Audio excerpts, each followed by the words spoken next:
This episode is brought to you by Bulletproof Script Coverage, where screenwriters go to get their scripts read by top Hollywood professionals. Learn more at covermyscreenplay.com. I'd like to welcome the show Paul Chitlik. Man, how you doing, Paul? Pretty good. How are you, Al? I'm as good as we can be in this crazy, crazy world that we live in. It's nuts. It's nuts. It is. There's what can be said that hasn't already been said about the times that we are living in. I mean, it's like a really, I keep saying this, it's a bad alternative timeline from Back to the Future. It is just it just does not seem real. It hasn't been real for years now, I think, but specifically this last year has been, it's just insane. So I'm waiting to wake up and Marty McFly is going to be there. He's like, come with me. This is the way to go. Go back to. Let's get in the DeLorean. Let's go back to the future, please. Yeah, please.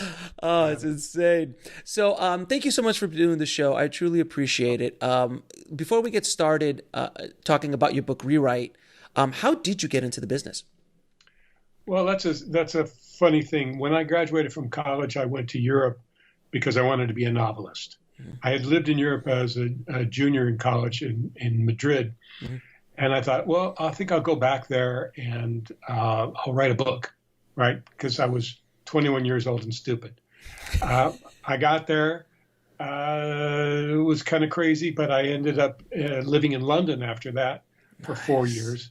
Came back here, and I just took whatever job I could get, and that was translating, because I was a fluent Spanish speaker by that time. Oh, nice. And teaching English as a second language. And I got stuck in that world for 7 years. And one day I became an administrator at Long Beach Community College.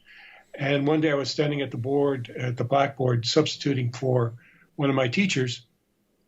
And the little voice inside my head said, "This is not the plan."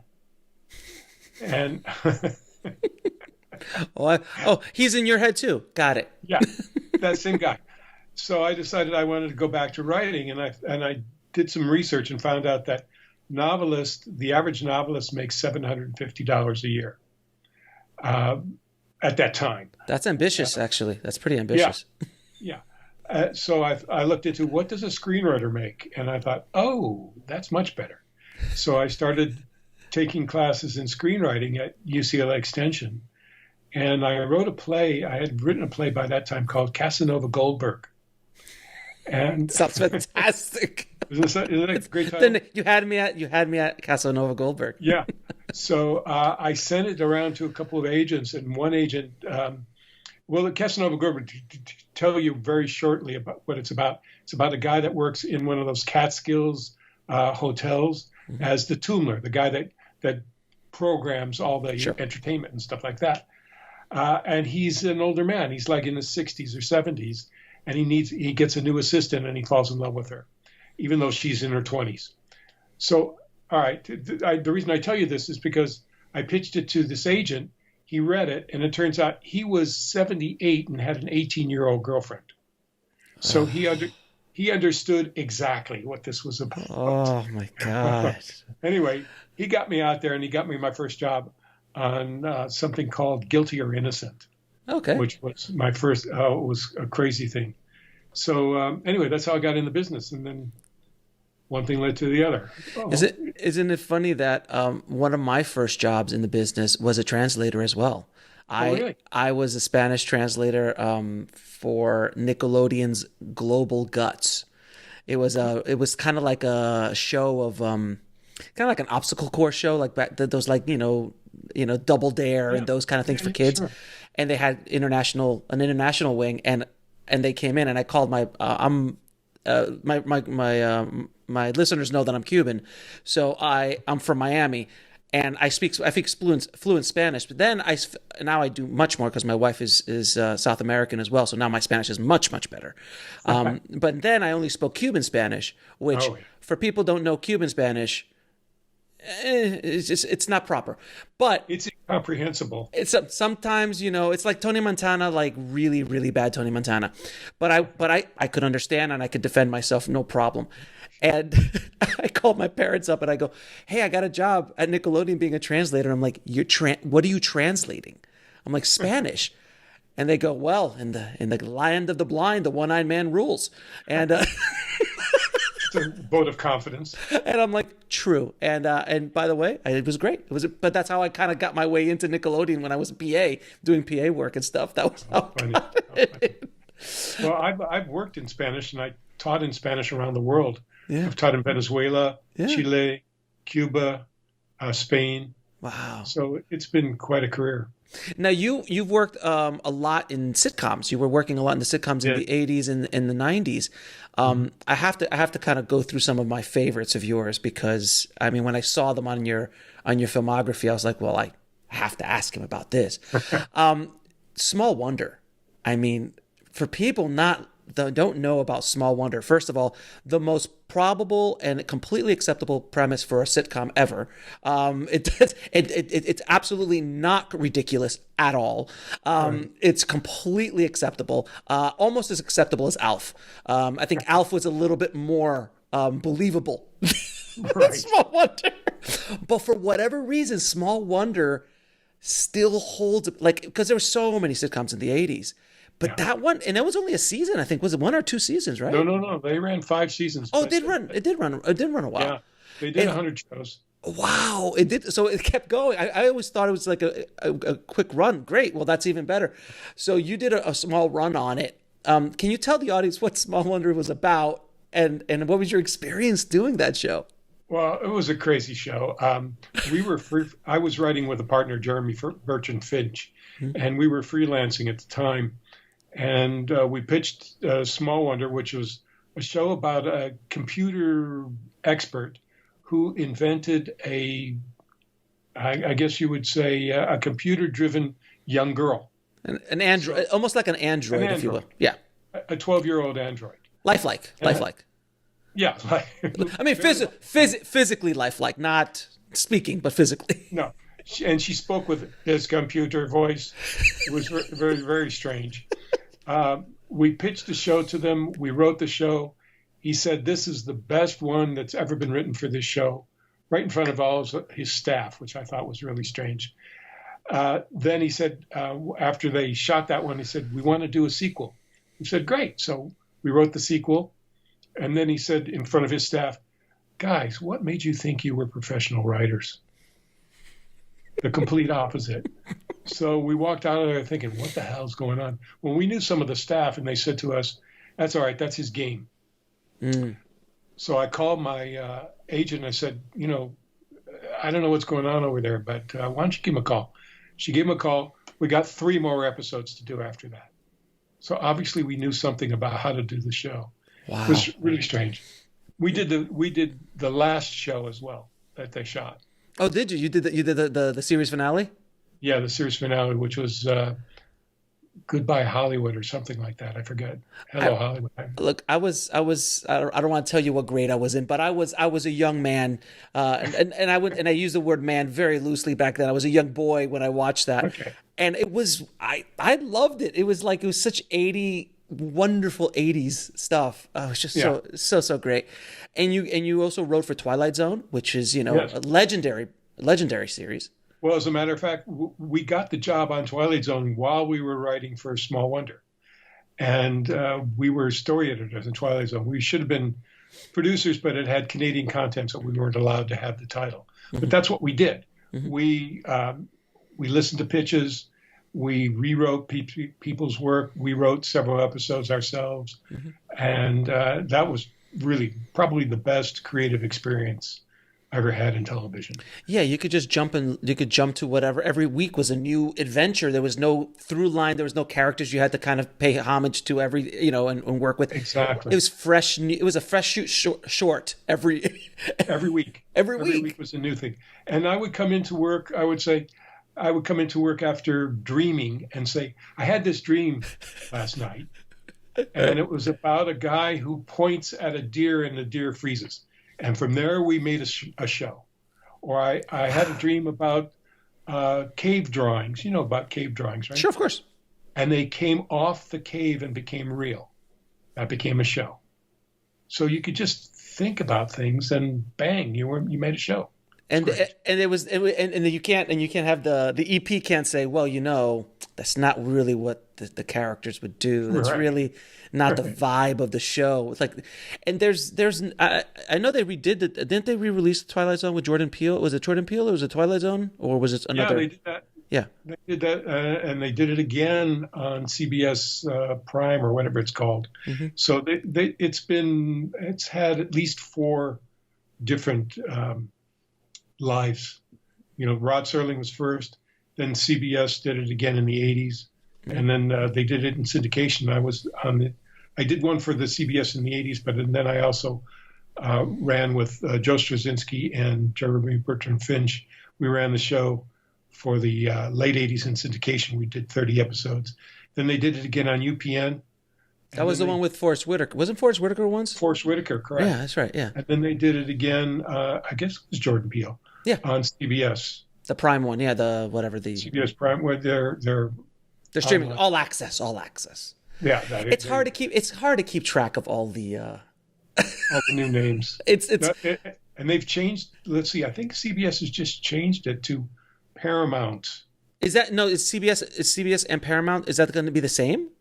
I know Paramount Plus just came out. Paramount Plus. It's just coming out. I thought it was CBS. I'm not sure. It might be. I know they're changing it to something. I don't know. Who the hell knows? It's just there's so many streaming services. I think there's going to be a reckoning for that eventually. Oh, yeah. We can't. There has to be. Something has to happen because spending this obscene amount of money on content, I mean, it's ridiculous. It's ridiculous on how much they're spending. It's a good time to be a writer. Yeah, it is. It is a good time to be a writer, especially this last year where you basically just got to stay home and write. It's pretty amazing.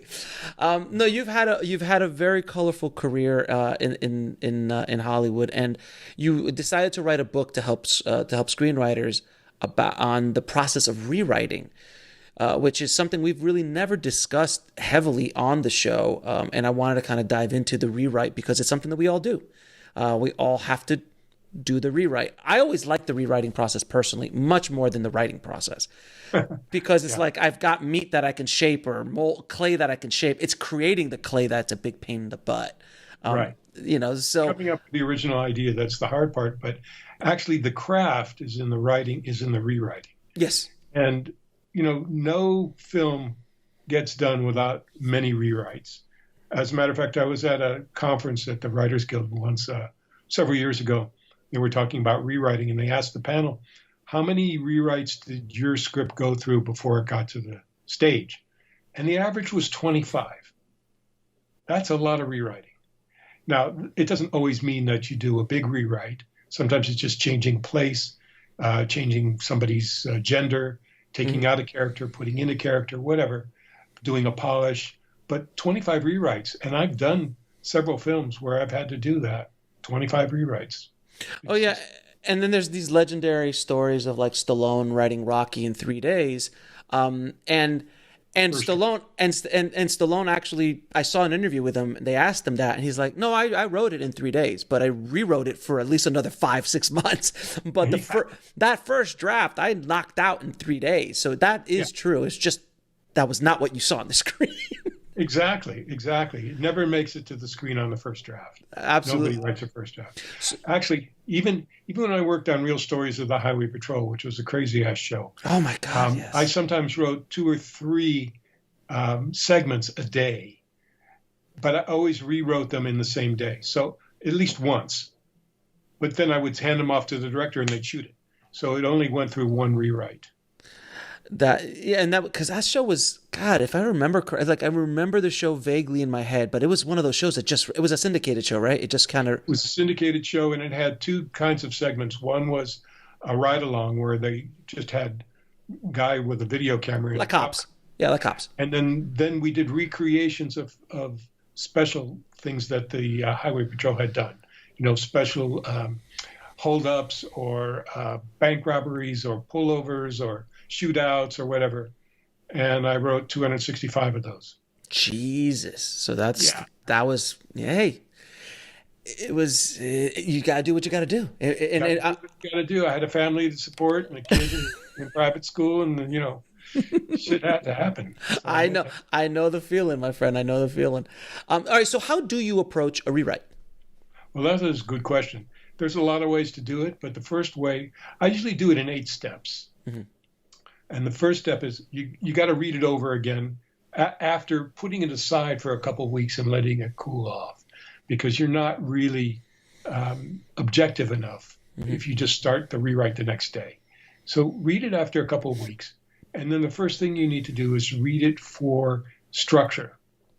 And there is a structure that we use in Hollywood that's used around the world, really. And most people know it, but I'll just give you a quick review of it. And it's a 7-point structure. That is the ordinary life of the character, the inciting incident, the end of Act 1 goal and plan, the midpoint where it's a turning point, the low point, the final challenge, which sometimes is called the climax, and the return to normal life. So you make sure that your script has all those points and that you have the connecting tissue for all those points as well. And you make sure all your scenes have those points, because that's the way a good scene is constructed. And make sure that your scenes have conflict. And then you read it over again, and you make sure that your protagonist stands out and that your protagonist has his or her own language, that we can differentiate that person's language from everybody else's. And we make sure that your protagonist has a flaw, because if he doesn't have a flaw, there's no development. Your character has to change from the beginning to the end, or it's not going to happen. Michael Caine used to say, I would read a script, the first 5 pages of the script, and the last 5 pages of the script. And if the character didn't change, I wouldn't do the show. Wow. So, yeah, it's a good thing. Your character must change. So that's there. Your antagonist also has to have a goal. Your protagonist has a goal. Your antagonist has to have goals too. Otherwise, they're not in conflict. And those goals have to be in conflict. So you have to make sure about that. And the antagonist has a voice as well. And then you have to check and see, what is the story of the central emotional relationship? That is to say, the person, sometimes called the love relationship, but it's not necessarily that. It's not necessarily a romantic love. It could be 2 brothers. It could be friends. It could be a father and a son, a father and a daughter, whatever. But you have to make sure that there is a story there too. So there's 3 stories going on. There's the plot that your action plot that you see. There's the story that's going inside your character's head as he's developing from whoever he was at the beginning to whoever he is going to be at the end. And then there's the story of the central emotional relationship. So you have to check for all those stories. And you have to check to see that the dialogue for all those people fits those people and those stories.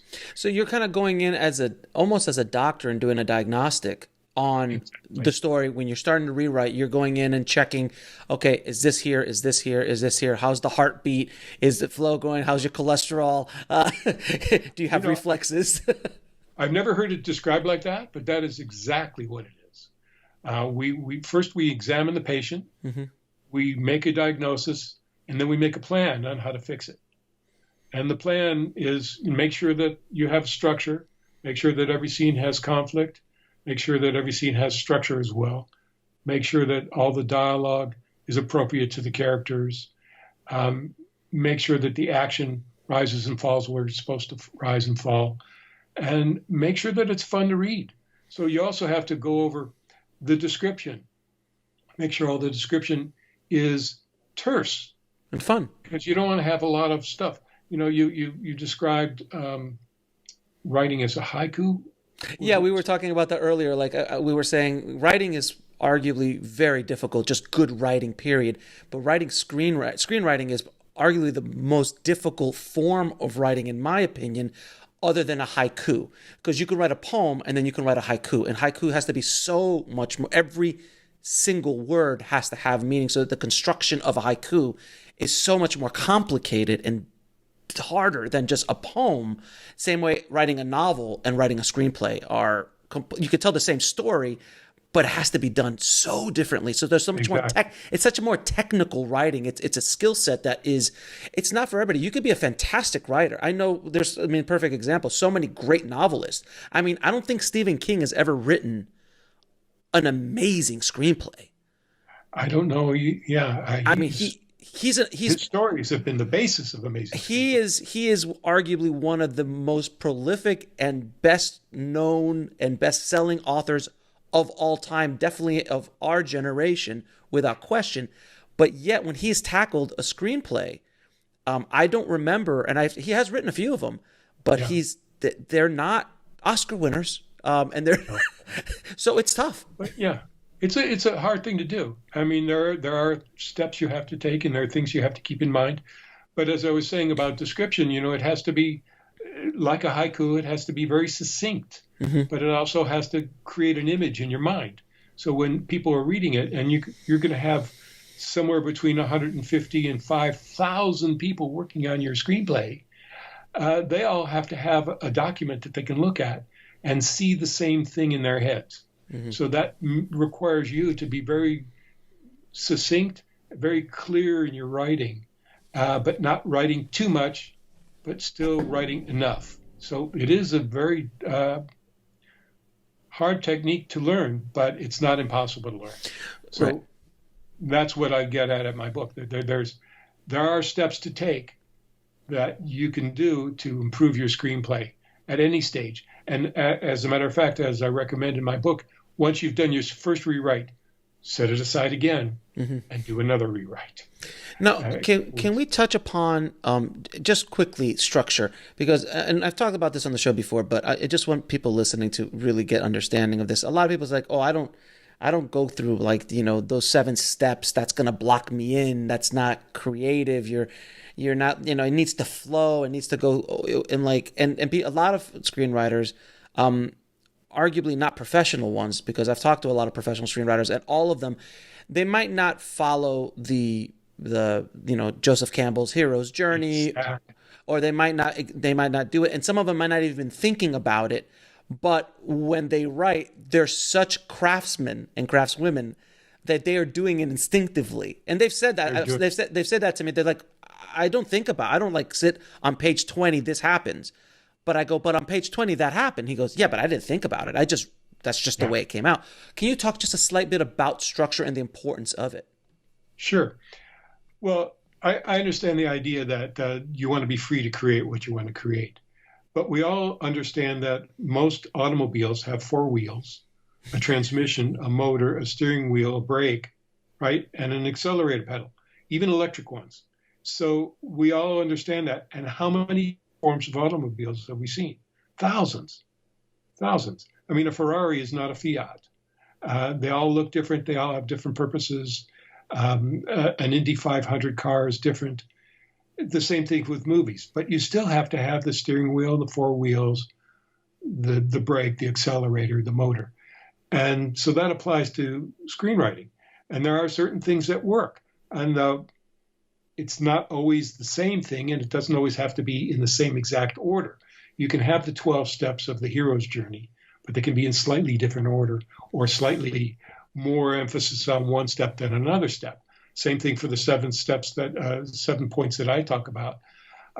This is the way a Hollywood movie is formed. And even before this paradigm was set out, before Sid Field wrote, here's the 3-act structure, The Wizard of Oz has it. Right. All the other movies that were made at those times had it, because you just instinctively, if you're a good writer, you know that this is what has to happen. Now, we've made it more of a science so that more people can access this kind of art, but you still have to follow it. Now, that doesn't mean that there aren't other ways to make a movie. I mean, you make a German movie or a French movie or a Greek movie, they're different. I mean, in a French movie, everybody commits suicide at the end, and, it's sad. In a German movie, everybody suffers, from... I mean, Fellini definitely didn't work with the standard structure. Exactly. And those are fine, and those are great, but, those stand out. On the other hand, how well do they do worldwide? not the same as Avatar, which follows the 7-point, actually follows the 12-point structure, not the same as Star Wars, which follows the 12-point structure, but also you can lay the 7-point structure right on top of that and it works perfectly. So yeah, there are other ways to go about things, but how many people see Chinese movies? You don't. They don't do well around the world. They do well in China, but they don't do well in the United States. It's not just because they're in Chinese, because we have seen some films that are in Chinese with subtitles. It's because everybody is expecting to be told in a certain way, because we've been expecting that for the last 2,500 years. Right. When Aristotle outlined how a story goes in the days of Greek theater, he didn't invent it. He was laying his structure on top of Euripides and Sophocles and all those guys, and just saying, well, here's how it goes. His poetics is not something that he just invented. It's something that he saw the structure of and just presented the 3-act structure to the rest of the world. So we're used to hearing stories that way, and that seems to be the best way to tell a story. There are other ways to tell a story, and fine if you can make that work. No. I'm just thinking of Koyaanisqatsi. Have you ever seen that movie? It was a documentary, kind of a documentary, and it told a story visually, never used any words. Oh, yes. I remember that one, yeah. Yeah, crazy story, but it didn't follow the 7-point structure, but it doesn't matter. It's art, but it's art. There's a difference between art and commerce, and if you're spending $200 million for a movie, you gotta get a return on investment, and you can't create a $200 million art project. Well, it can be artistic. Absolutely. But it's not an art film. Right. So there's room for every kind of film. As a matter of fact, this week I recommend to my class to read a script. One of my classes to read a script every week. So last week they read Deadpool, which is kind of a crazy thing. Amazing movie, crazy script, crazy movie, and it's very big, and it's very action adventure, and it's very sarcastic, and it's very clever. This week they're going to read Sideways, completely different kind of a film. It's very, very much so. Right. So because there are all kinds of films, and there's room for all kinds of films. But if you look at those films, they both, Deadpool and Sideways, both have a 7-point structure. And if you follow that structure, you have the ability to freelance, all kinds of ideas, and to just what I call green light thinking. You can think about all kinds of things within that structure, just like you can think of all kinds of different form for an automobile to take, from a sports car to an SUV. Yeah, it's a very great analogy. I like the analogy of the car. I've used the analogy of a house, but the car is actually even better because houses sometimes don't have certain things. A car always has 4 wheels. It always has you have to have a go pedal. You have to have a brake. I mean, it has lights. There's certain things that are always there. There are cars that have 3 wheels, and there used to be cars that had 6 wheels. But the idea is you still have to have balance. And a 3-wheel car has a different purpose. Correct. And you could make short films, and they have a different purpose, and they have a different structure sometimes.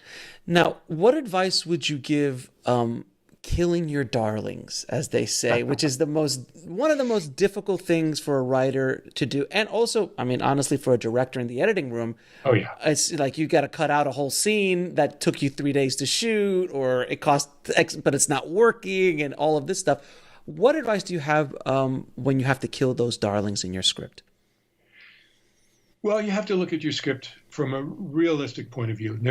You have to look at every scene and understand what the purpose is of every scene. And there are only 2 purposes for a scene. Purpose number 1 is to move the story forward. If it doesn't move the story forward, you don't need that scene. It can be the funniest fucking scene that you've ever thought of, but it doesn't move the story. Take it out. Second purpose, to tell us more about the character. If you don't tell us something new about your characters, we don't need that scene. So it has to tell us something new about the characters and move the story forward. One or the other. If it doesn't do that, you have to take it out. So how do you do that? Well, you read your script and you ask yourself at the end of every scene, does this scene move the story forward? Is there conflict in this scene? do we see something new? Do we learn something new about the character? If you can't answer yes to those questions, you have to take it out. And if you want to shorten your scene, there's another way to, if it's an important scene and it does move the story forward and it does tell something new about the character, but it's too long, well, there are ways to cut it. First way, you can cut the heads or the tails. So that means enter later, and exit earlier. Mm-hmm. So that's a way to cut down your scene.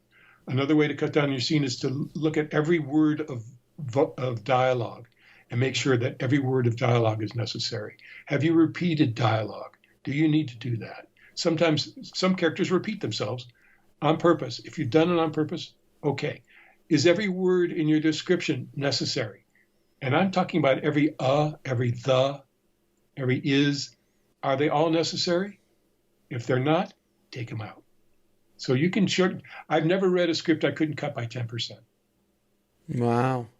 You've never, well, I mean, depending on where they are in the rewriting process, obviously, but a fat script, yes, I get what you're saying. If it's, yeah, you're right. And I've gone through my scripts before in the past, and I've literally just started, because it's like, oh, it's too many pages, I've got to cut this down. And then you start going to the descriptions and you get down to that kind of minute level of the thes and the a's. And right. Can I shorten this sentence somehow, as opposed to, can I kill those 3 words? It's just this honing, and it's masonry. You're right. Chiseling and honing the corners. The other analogy I use is sometimes sculpting. Yeah. So you cut a piece of marble out of the mountain. You have a block. Now where do you go?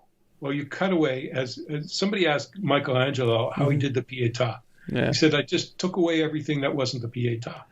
Well, such a great but, yeah, that's easy. Yeah. But no, first you carve a kind of a rough copy of the shape that you want, and then you start carving it down and down and down, and then you polish it, and you polish it a little bit more, and you smooth it, and it's a process. You don't do it on the first cut.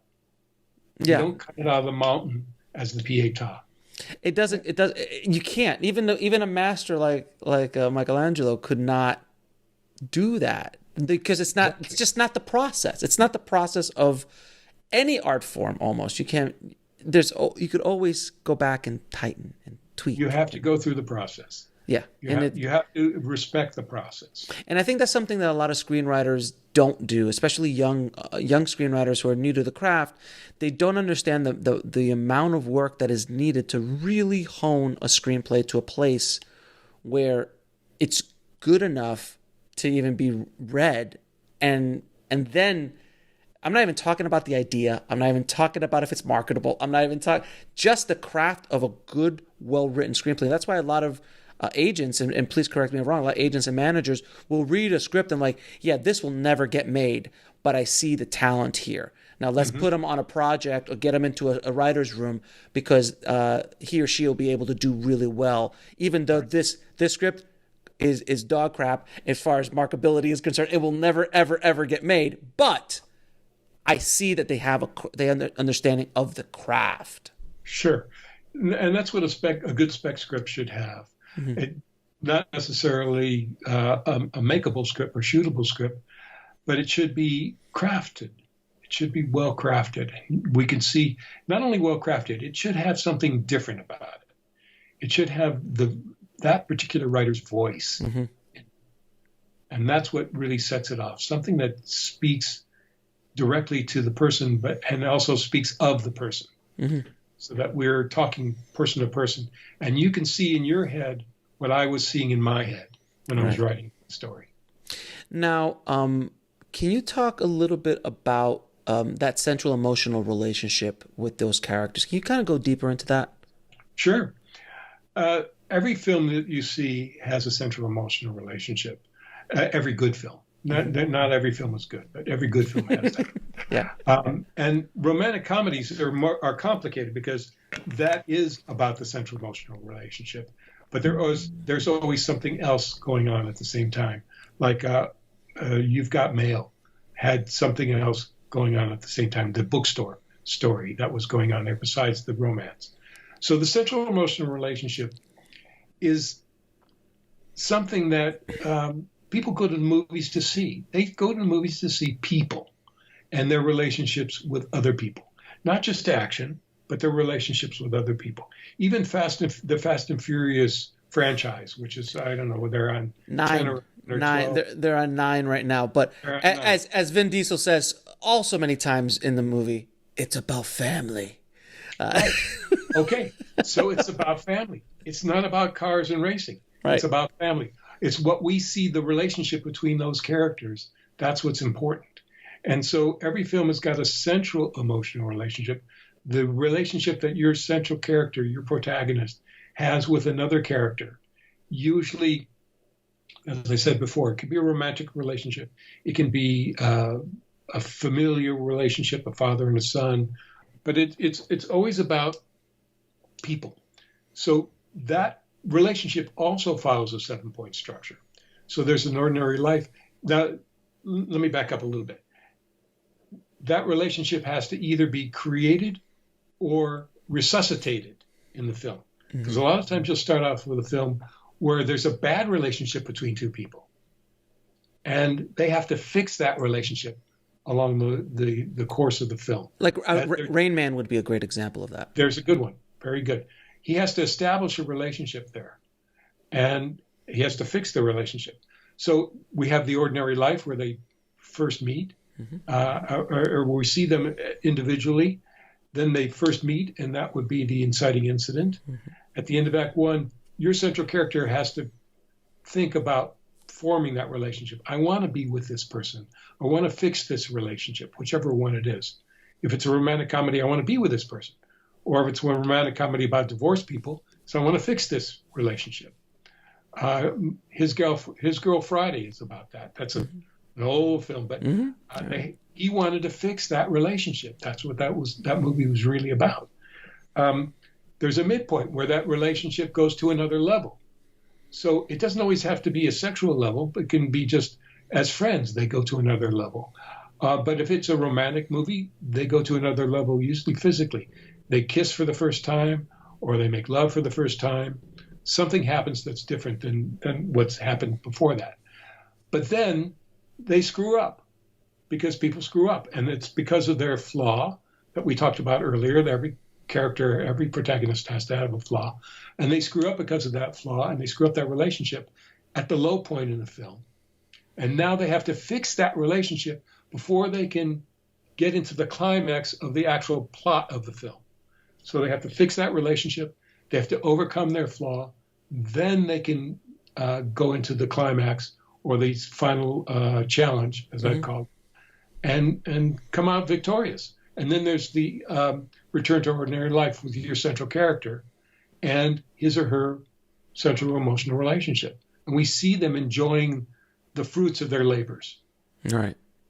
And so as you were talking, I'm just running Rain Man in my head. The relationship and the 7 points in that relationship, where I think that next level where they start, where Tom Cruise and Dustin Hoffman finally change the relationship, is when he gets dressed up to go to the casino, and all of a sudden they're working together, as opposed to being completely at each other. Well, not each other's throat. I mean, Tom Cruise is just at Dustin Hoffman. Dustin Hoffman does not change. He's, Raymond is Raymond. But then it's followed right afterwards with the low point. One of the low points is that he's like, oh my God, this relationship has changed. We're finally going to be brothers. He goes to hug him, and he has a complete meltdown because he can't handle that. I felt that was one of the lowest parts of that. It was such a powerful scene. Am I right in analyzing that the way? Exactly. And you see, that's the part of the film that you remember the most. Yeah. And you remember the relationship between those two men. That's what that film is about. Yeah. So it's all about it's such a movie like that would never get made in a studio today. It just wouldn't, unfortunately.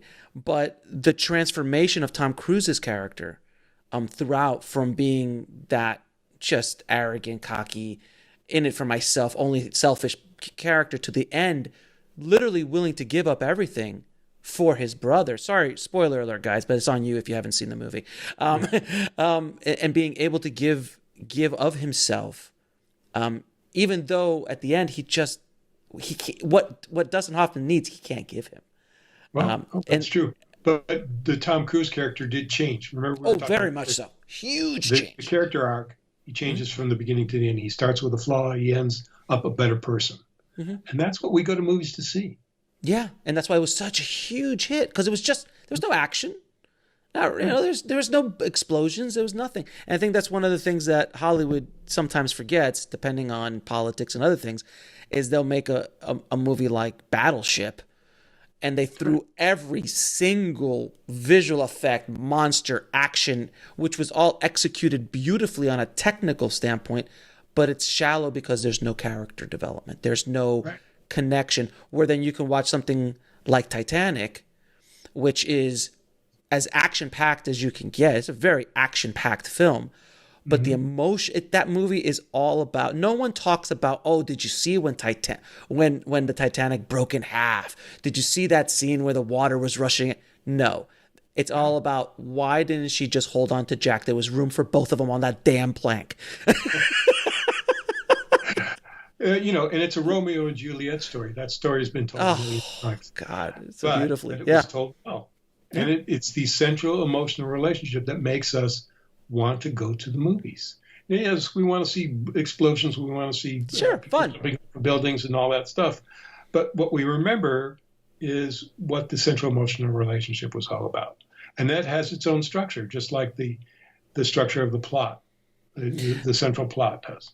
I bring up Marvel often on the show because it's arguably one of the best examples of storytelling in the last decade done at such a high level. Regardless if you like superhero movies, don't like superhero movies, there is something they're doing right.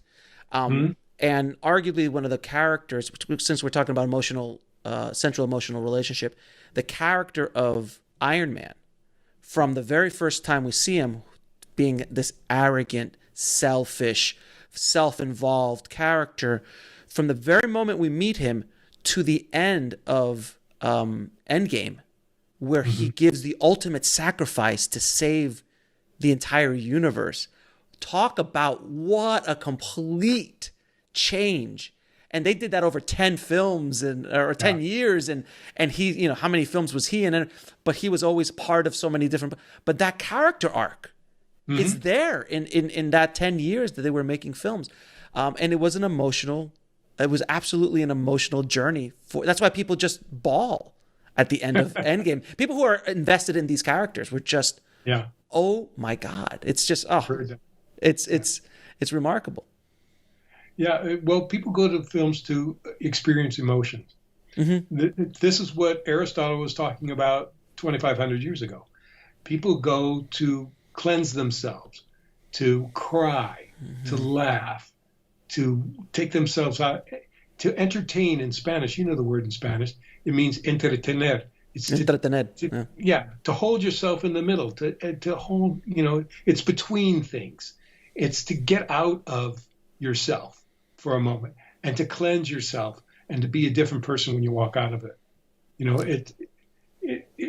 We need entertainment. We need entertainment, and we need entertainment that's emotional. And emotional doesn't always mean crying. It can mean laughing, scared, it can be shouting, it could be anger. Whatever it is, we need all that. Yeah, and that's the safe way, and that's why during the pandemic, Netflix has exploded and streaming services have exploded, and we're all just clamoring for stories. It was remarkable. It was a human experiment on a global scale of sorry guys, there's barely any real big news movies out for this last year. We've been being promised these films, but they don't come out because of the pandemic. And that's why people, I mean, personally, I've binged so many shows. I've gone into shows and just watched shows and shows and shows. And it's because that need of going through that. And it is a need. It's an absolute human need to I love the word you use, cleanse, to cleanse yourself through, because sometimes when you're feeling down, you go to a funny movie to help you come up. If you want it, you want that thrill of a horror movie. If you're into that, like you really want that kind of like, oh my God, I'm gonna die, that adrenaline rush, but I know nothing is gonna happen to me. It's really I'm not saying that we do important work, but we kind of do. We're not saving lives. Let's just put ourselves in the scope of what we're doing here, but it is a very important job. It's a very important job. I mean, I'm just trying to think of a film. Did you ever see Sullivan's Travels? Yeah, of course. Yeah. Preston Sturges. Well, Yeah. Sullivan's Travels is about the importance of film. Yeah. Yeah, Right? you're right. So it is important. Television is important. What will we be doing without television right now? I mean, we'd be stuck. We'd be stuck. So we would be killing each other. Yeah, people will be reading a lot more, I would imagine. People are reading a lot more. Yeah. Do you talk about life support for your protagonist in your book? Can you kind of dive into that a bit? Yeah, when I say life support, that means your protagonist has to have people around him or her. I say him or her. Sometimes I just say her. Sometimes I just say him. Mm-hmm. But it's always him or her, or non-binary if you want to get into what we do now. But the people around your protagonist have to have a reason to be around your protagonist. Why is this person in this film? Yeah. Does this person bring out something in your central character that we need to see? Does this person tell your central character something that he or she needs to hear? So supporting characters are really important in films. And we remember these supporting characters if they're good. And so it's something to think about when you're writing supporting characters. Number one, why are they in this scene? How are they helping move the story? How are they helping our protagonist to understand what he or she needs to do?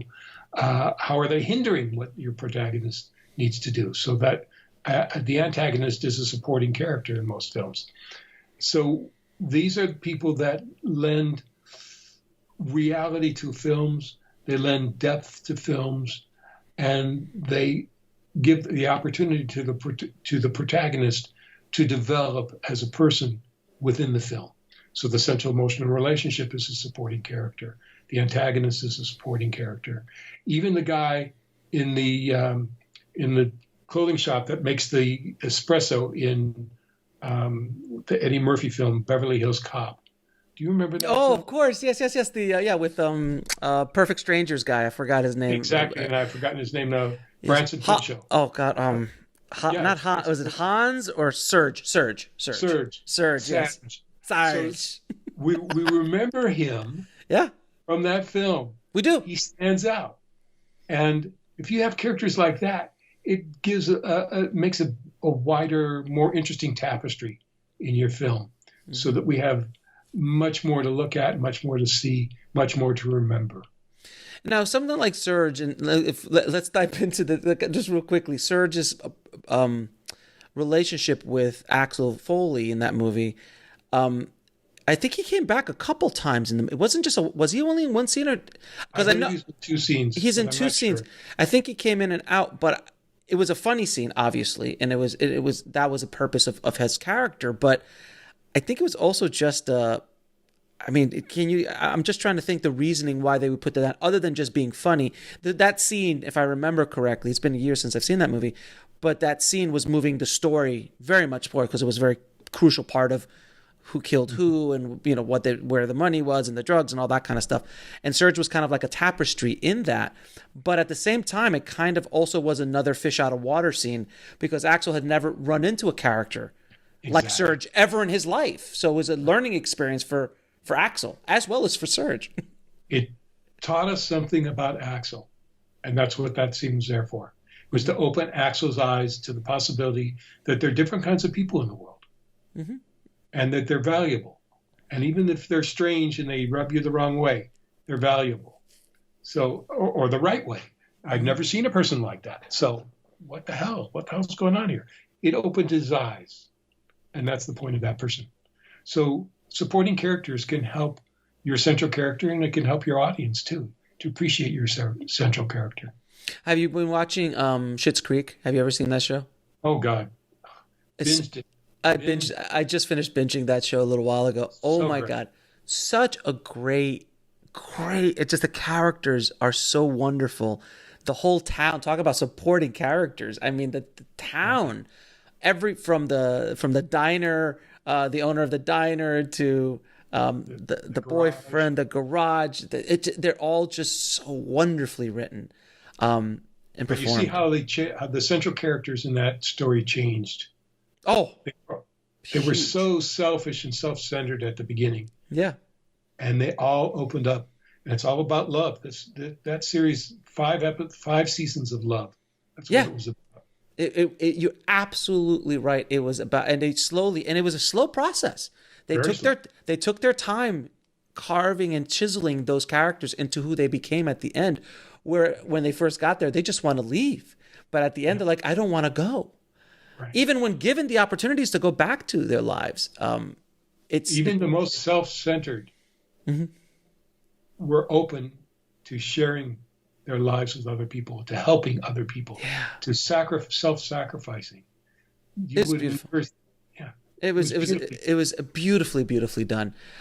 Now, in the rewriting process, we were talking about descriptions.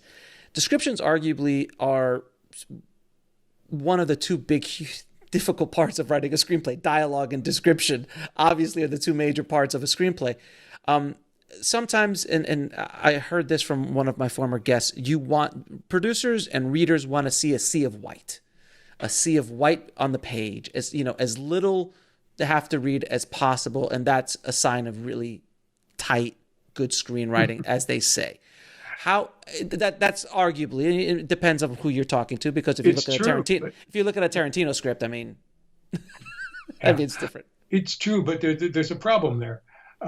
Because you want to make them see the film in their heads. How are you going to make them see it if you don't describe the situation?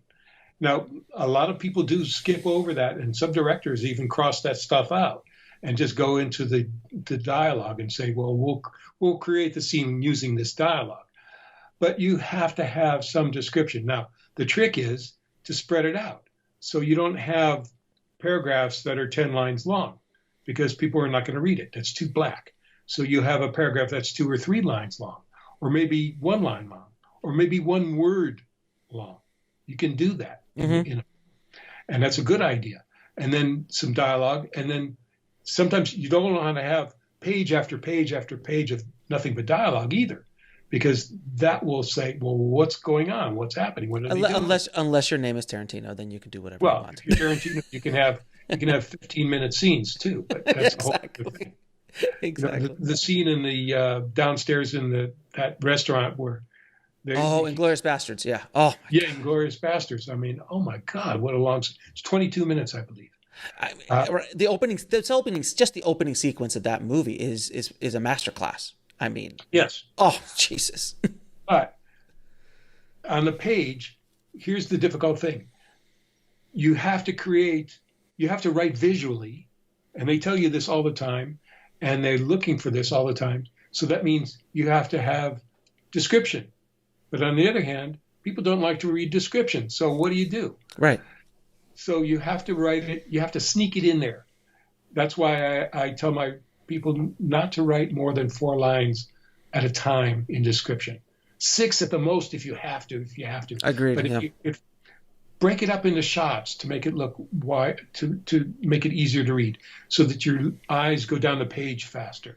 So if you break it into shots, for example, if I'm writing about your office right here, I might do a wide shot on the office, and I would say Alex is sitting in his office.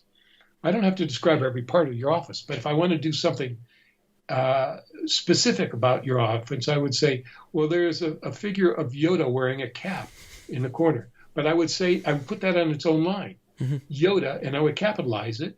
Yoda, and then I would skip a line, is standing wearing an overcoat and a cap. Mm-hmm. So we would direct the reader's eye to that. So we would direct the reader to see that in his or her head, and then we would do some dialogue, and then we would get back to some other part of the room.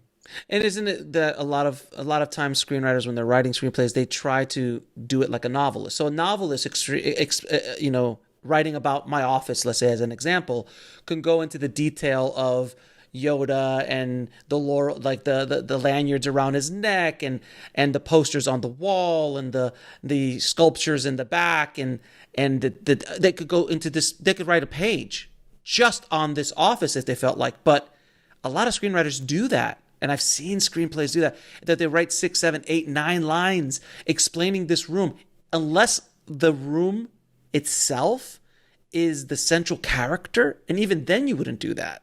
You don't do that. You just don't do that. No, I tell my students, for example, if you're writing about a college classroom, all you have to say is it's college classroom. That's all you have to say. People are going to figure it out, yeah. Unless it's a specific thing that you need to do. So, like in Good Will Hunting, I doubt that they went into a great amount of detail in the hallway that that Will does the thing is. There's a chalkboard. I'm sure it was just very simple, and it wasn't like this long. Like in what is it? MIT. The hallways are really built. They drip with brick on the wall. Like no one cares. It's a hall. It's a hallway, guys. It's a hallway. Now, if there's something important in that hallway, or something important in the classroom, it's a classroom set up for COVID-19. There you go. So then we would see a different hallway. A different classroom. If it's a classroom set up for people with wheelchairs, we would see a different classroom. So if it's important, you write it. But you have to remember that everything that you want to see on the screen that's important, you have to write in your screenplay. Right. Everything that's not important, let other people deal with it, and they'll fill it out. Same thing goes for the wardrobe. Oh yeah, you don't have to describe all the wardrobe. I can just say college students. And I don't have to describe what they're wearing. Everybody knows what a college student wears. However, if I describe a college student who's non-binary and is wearing a sweatshirt and green tennis shoes and has purple hair, then that's important. I want to write that. Or it's a character's like, this character is dressed like he's stuck in the 80s. That's all you need to know. That's exactly it. You don't have to say big hair, big shoulder pads. Because I promise you, whatever you write will not be on the screen. If you go into great detail in what that person is wearing on your script, I promise you, wardrobe and the director and the actor will all have their say on how that actor is. Unless it's a completely central part of the story or the character, or something in the wardrobe is magical that carries the story forward, then write it. Like you said, if it's important to the story, write it. If not, you automatically get like, oh, they're out of a scene from the 90s. They look like they just walked off the Friends set. Yeah. Done. You know exactly where that you are. Yeah. It's all about being very specific and letting people create the image in their own head. Now, one other thing you talked about in your book, which I found interesting, is that you discuss how to surprise the reader by going outside the rules.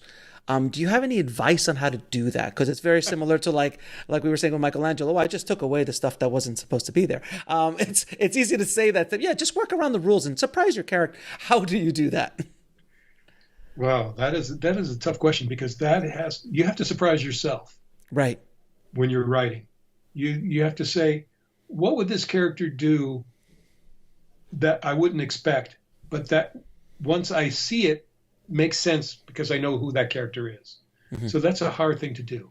For example, let's say that your character is a police officer, and you would expect that character to enter a crime scene and do something, examine the body, look at where the bullets are, see the blood, but you wouldn't expect that person to go down and put their finger in the blood. Mm-hmm. That would make sense if they want to smell it. Do something that's a little bit out of the ordinary, but that makes sense from this character's point of view. So that's harder to say, here's what you have to do. There's no... It's case by case. It's a case by case basis, but something like arguably one of the best written shows in history, in my opinion, Breaking Bad, what Vince Gilligan did. I remember the character of Hank, the DEA agent, who had the biggest kingpin under his nose the entire time. He had a collection of rocks. Like he collected, I forgot what the term is when you collect rocks. But anyway, he was really into rocks. And it's like, That's really interesting. And then you start digging into that in your mind. You're like, why did he, like, why did they throw that in there? But it keeps it interesting. It completely is outside of what you think of as a DEA agent. Right. It's something to give the character more depth. Something, yeah. So, yeah. We don't want to have a two-dimensional character. So Right. every character's got something a little bit different. I mean, I've never met a person that didn't have something unusual about them. One of the questions I ask about my students in the first day of class is, what is your secret talent? Mm-hmm. And they almost always come up with something weird. And it could be, they can bend their finger back to their elbow, or they can touch their nose with their tongue, or they can play the violin, or they can do a magic trick. I have them do it in the class, and that gives us depth. But it's also something I do in class to teach people how to write a character. Characters Right. will have these things. That's why a lot of my listeners always freak out when I've mentioned it a few times on my shows. I was like, yeah, I used to own an olive oil and vinegar gourmet shop in Los Angeles.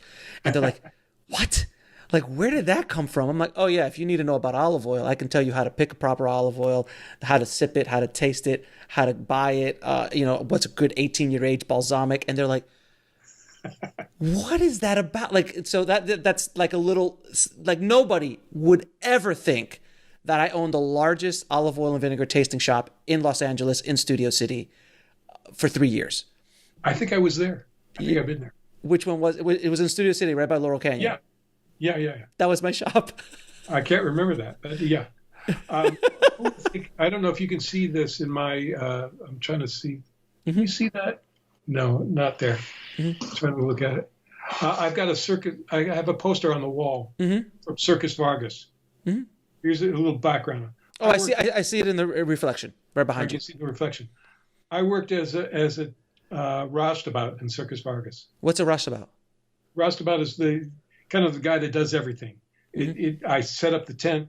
I put in the seats. So you ran away with the circus, is what you're telling me. I ran away with the circus. And there you go. All right. So that's a part of me most people don't know, but Right. there's a little bit of an interesting thing. Now, why would I bring that up in a movie? Maybe to show that I'm a small person, but by small I mean I'm 5'6", but I'm strong. That was the hardest work I've ever done in my life. Oh yeah. The first day I did it, I had blisters all over my hands. The second day I did it, I was wearing gloves, leather gloves that tore.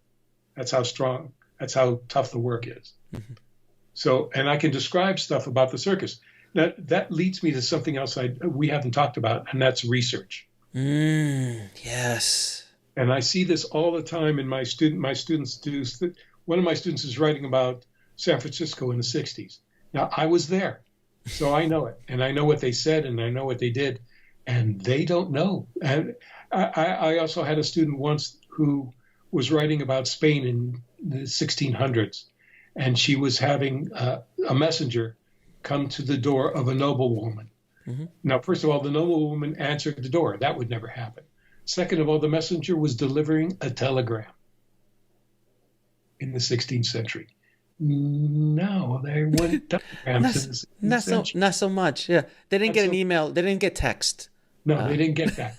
So I have my people do research, and research gives depth to the story, depth to the characters. So it's an important part of your writing. If you're writing about something that you're not completely familiar with, you have to do the research. You can't write about what you don't know. It's so funny because when I wrote a script, and I had a short film that I wrote about carnival workers, carnies, and I interviewed a carny, and I got what a carny actually did. And if you watch my film, you see things you've never seen in a script because no one had gone that deep into like the after hours of what a carny does and things like that. And it was fascinating because I'm just writing down, it was like, oh, this is all gold. He's just giving me gold as I was interviewing him. And it's amazing. If you look at some of the, like Michael Mann, I know does an insane amount of research when he writes. I mean, he's legendary for his research. Like he handed Jamie Foxx for Collateral like a binder. I'm like, this is where your character lives. This is his history. This is where he went to school. Stuff that will never, ever, ever see the screen. But it gives so much depth to those characters. It's remarkable. That's why one of the first steps I do, have my students do, is to write biographies of the main characters. Mm-hmm. And in those biographies, we go into depth of where they were born, how many people were in their family, what kind of a family was it, what language did they speak, what school did they go to, how many years did they go to school, what did they study, what did their father do for a living, what did their mother do, maybe they had two fathers, maybe they had two mothers, maybe they were brought up by their grandparents. All these things are important. The deeper you get into the character, the better you're going to write the character. The deeper you get into a situation, the better you're going to write that situation. So research of your character, development of your character is important, and research into the milieu that your character is in is extremely important. And if you're in the rewriting process and you go into a scene or you see a character's arc and stuff like it's not working, maybe even during the rewriting process, you would go, you know what, let me go into whatever let's say they're carnival workers. And you're like, you know what, it seems way too one-dimensional. You go do research and then you go back into the rewriting process and then you start adding all the nuance as well. So research can be at the beginning and could also be there for life support or helping revive the patient, if you will. Exactly. Now, we're getting back to the doctor analogy of what we're doing with the script. Right, exactly. Now, I'm going to ask you a few questions I ask all of my guests. Sure. What are 3 screenplays every screenwriter should read? Well, I think every screenwriter should read Groundhog Day, for one. It's a masterpiece. It's a masterpiece. Shakespeare in Love. Mm-hmm. Is another one. Great script. Shakespeare in Love was good. There's an interesting structure. You can lay the 7 points on top of that, but it's a 5-act structure. Mm-hmm. Because Shakespeare's plays were 5 acts. Right. And if you look at that screenplay, you'll see 5 acts in it. And I think that's very important. Let me see what else I would recommend. I thought Inglourious Bastards was a good one. But just to touch on Tarantino for a second, if you look at Pulp Fiction, which is completely all over the place story-wise, the storylines, it's not a coherent story from beginning to end. If you still lay the points down, they're there. They're there, and that's the brilliance of that script. Because even though the character is in a completely different place in the timeline of the story, in the timeline of the script, it's still following that structure, and that is the brilliance of Pulp Fiction. Am I correct? Yes, I'm trying to remember. There's another screenplay I recommend, and suddenly I can't remember the name of it. It's Memoria. What is the one that starts backwards? Oh, Memento. Yeah, Nolan's Memento. Yeah. Also, that's a very interesting screenplay because it's told in reverse order. I know. But the color, the thing that's in color is in reverse order. The stuff that's in black and white is in forward order. Both of those stories have 7 points. It's insane. No, that's another script that him and his brother wrote that, and you're just sitting there like, that's